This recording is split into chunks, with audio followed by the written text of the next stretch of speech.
Menari kita buat secara spontan. Pagi tadi baru kita cetak risalah-risalah tu, kita betul juga dengan spanduk. Kita tak expect memang untuk orang bersama kita. Kita buat apa yang kita boleh. Kalau mereka tak nak ikut, tak ada masalah. Kita tetap berjuang. Berkasa kita terus berjuang. Kita akan mendahului dia mana-mana NGO, mana-mana parti politik.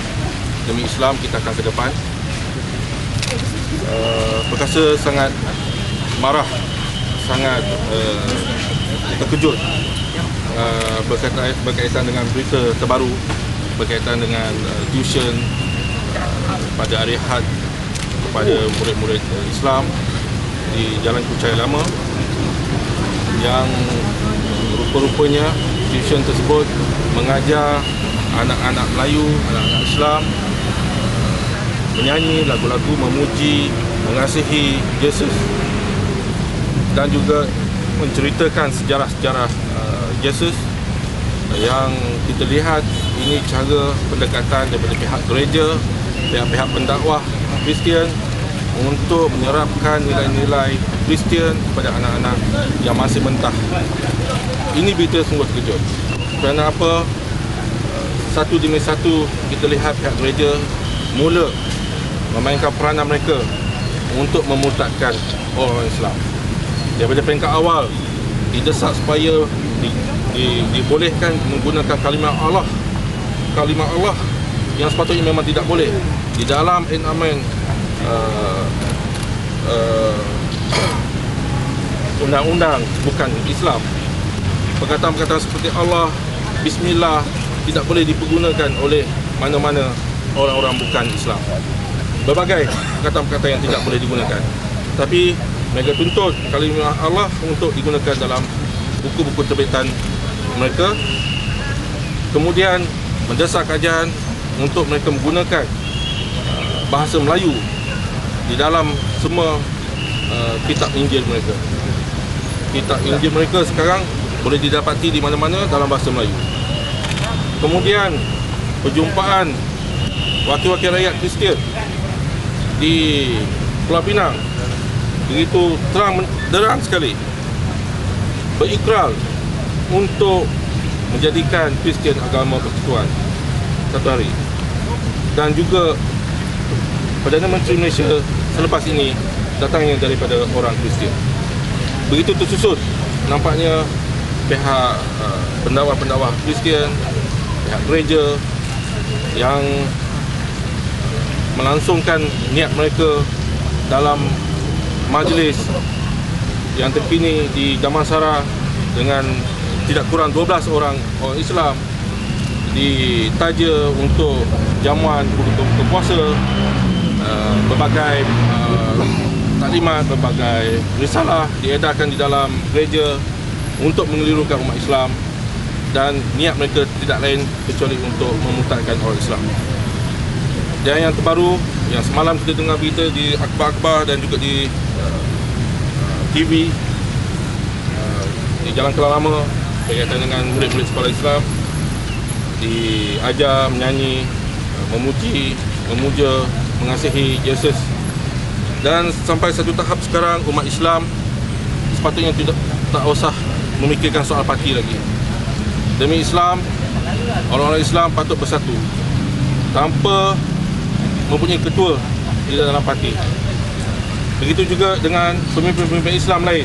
Perkasa mendesak supaya mereka hentikanlah mengejar undi kaum Kristian.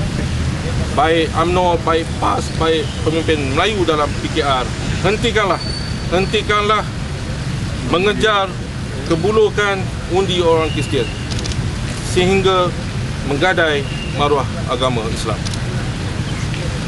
Perkasa juga menuntut, menggesa, memohon kepada Raja-Raja Melayu bertindak tegas dalam isu ini. Isu memurtadkan orang Islam, isu kesucian Islam adalah terletak di bawah duli Yang Maha Mulia Raja-Raja Melayu. Perkasa mendesak, memohon Raja-Raja Melayu dapat memanggil pemimpin-pemimpin Islam supaya duduk semeja berbincang.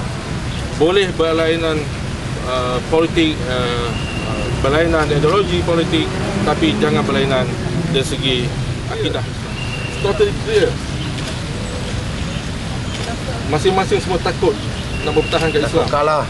Masing-masing takut. Masing-masing kejar undi orang Kristian. Tetapi orang Kristian hanya 9%. Yalah, itu yang kami heran. Yang sikit tu dikecoh, yang besar, umat orang yang besar ni dia tak peduli. Perasaan hati orang-orang yang lebih majoriti dia orang tak ambil, tak mau jaga. Jadi itu yang kami heran tu. Kenapa duk kecoh sangat undi yang sikit ni? Puan Perkasa nak UMNO, PAS, PR mungkin mari untuk bersatu dan Tak, go kita against the bukan, church. bukan maksudnya bukan sebenarnya. Kita nak mereka bersatu. Jika ada mana-mana pihak cuba memainkan Islam, cuba menghina Islam, mereka ni agak pemimpin Islam perlu bersatu, menentang, bersuara tegas. Jadi kalau mereka bersatu, pihak-pihak lain sedar. Sekarang mereka ni bukan tak sedar, sengaja buat tak sedar. Mereka tahu dalam perlembagaan dilarang berdakwah kepada orang Islam selain daripada agama Islam. So mereka sedar, tapi mereka sengaja buat benda ni nak uji ke mana macam mana orang Islam, macam mana dia orang punya kesabaran. Saya percaya satu hari nanti orang Islam dah tak boleh hilang sabar. Kita bimbang akan membuatkan suatu suasana yang tidak baik untuk negara. Kita bukan tak pernah dengar berita di Indonesia umat Islam berperang, bertentangan dengan orang Kristian, bakar masjid, membakar gereja. Apakah kita mahu macam tu?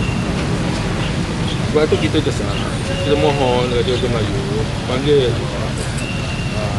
pemimpin Melayu supaya tegas kepada mereka, beri amaran kepada mereka sebab Islam di bawah naungan Raja-Raja Melayu. Hal-hal lain nak berdebat tidak bersama, tidak, tapi Islam, isu-isu Islam mesti bersama. Bukan kita nak menentang Kristian, kita nak beritahu Kristian agama Quran adalah agama Islam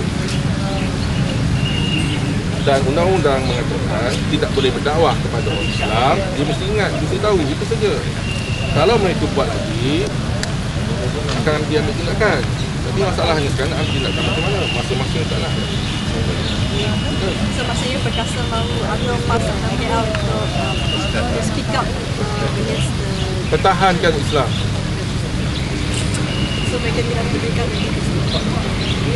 Mereka perlukan undi Kristian kalau mereka rasa perlu, tapi janganlah sampai gadaikan maruah. You janjilah lain-lain apa-apa. Janjilah projek, janjilah itu.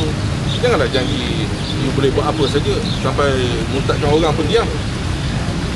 Kan dalam pintu gereja di Damansara tu kan ada masalah siasatan. Apa yang boleh kita buat? Mungkin orang menganggap mengganggu siasatan kan. Siasatan ni pun dah lama sangat. Kita dah lama sangat. Kalau boleh cepatkan siasatan. Dia ada dua. Kita dah buat laporan polis berkaitan dengan usaha-usaha memutakkan orang Islam.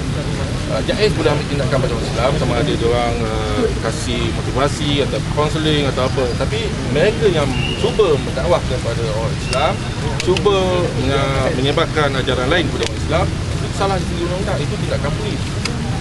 Sebab tu kita dah buat laporan polis supaya polis tindak juga.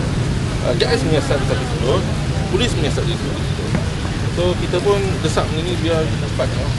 So would Perkasa facilitate, in a sense, like let's say these 3 party leaders want to come in, would Perkasa facilitate a meeting? No. We tak mau memandai-mandai. Diorang ada otak, diorang dah besar, diorang politikal yang bijaksana, takkan benda gini tak boleh fikir.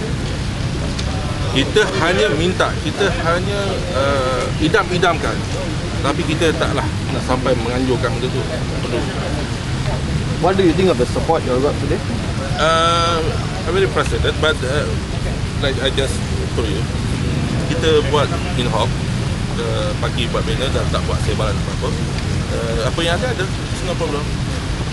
Mereka mungkin ingatkan kita buat apa tadi, orang jalan saja, tak ada masalah. Murid-murid Melayu tu yang kena bersalatize tu, yang tu tuition bukannya sekolah kebangsaan. So apa poster cakap tak mahu guru Kristian kat sekolah kebangsaan. Ya, tak apa, walaupun itu tak ada kena dengan sekolah ke apa, di tuition pun kita kalau boleh memang tak nak. Sebab apa, guru-guru yang mengajar tuition tu mungkin mengajar di sekolah. Kita tak mahu ada guru Kristian di sekolah kebangsaan. Kalau dah sampai tahap macam tu kita marah, kita pun desak juga. dia rasa curiga kepada orang Islam sekarang, kepada guru-guru Kristian. Mereka yang buat orang Islam curiga sekarang. So rasa tak nak guru Kristian langsung mengajar di sekolah. Kalau boleh lah. Kalau mereka betul boleh berjanji tanpa ada cubaan-cubaan, boleh teruskan. Tapi kita monitor. Kan, maksudnya kita nak minta kerajaan haramkan orang Kristian mengajar pada orang Islam. Itu maksudnya. Jadi tak ada masalah. Kristian ke Buddha ke Hindu ke, ramai jadi guru pada Islam. Tak ada masalah. Tapi kalau mereka dinampak jelas, dan kita minta jugalah pihak-pihak keselamatan memantau guru-guru yang Kristian ni. Kita tak nampak guru-guru Buddha cuba nak mempengaruhi fikiran anak-anak orang Melayu. Hindu pun begitu juga. Tapi Kristian saja yang lebih sekarang ni. Apakah mereka cukup kuat sekarang? Baru ada 9%. Kalau pemimpin-pemimpin Melayu takut dengan mereka, maka mereka kuat lah. Pemimpin Melayu yang iktiraf mereka kuat. Boleh tanya soalan mengenai Datuk Seri Najib Razak yang bercakap hari ini bahawa kalau ada 100% meritokrasi, Malaysia akan menjadi negara yang kurang bagus secara mediocre. So, apa komen perkasa? Apa dia? Komen perkasa tentang Datuk Seri Najib Razak yang berkata hari ini bahawa kalau kita ada 100% meritokrasi, itu tak bagus sebab kita akan menjadi negara yang kurang bagus. So, kita periksa beliau bercakap tentang pendidikan. Betul lah tu. Perkasa penyokong apa yang Datuk Seri Najib katakan. Sebab Malaysia berbeza dengan negara lain. Malaysia berbeza dengan Thailand, Malaysia berbeza dengan Filipina, Malaysia berbeza dengan Iran, dengan negara-negara yang mempunyai satu bangsa. Sebab negara kita mempunyai pelbagai bangsa, yang setengah-setengah bangsa yang majoriti masih lagi ke belakang. Itu is normal lah, you pun tahu kan. Kalau kita bagi orang yang minoriti itu kelebihan, walaupun di segi meritokrasi, kita tak fikirkan yang majoriti itu yang perlukan pembelaan, perlukan handicap. Jadi masalah pada negara tak stabil. Mungkin Najib fikir gitu, mungkin Datuk Najib fikir tak stabil pada negara. Sekian, terima kasih.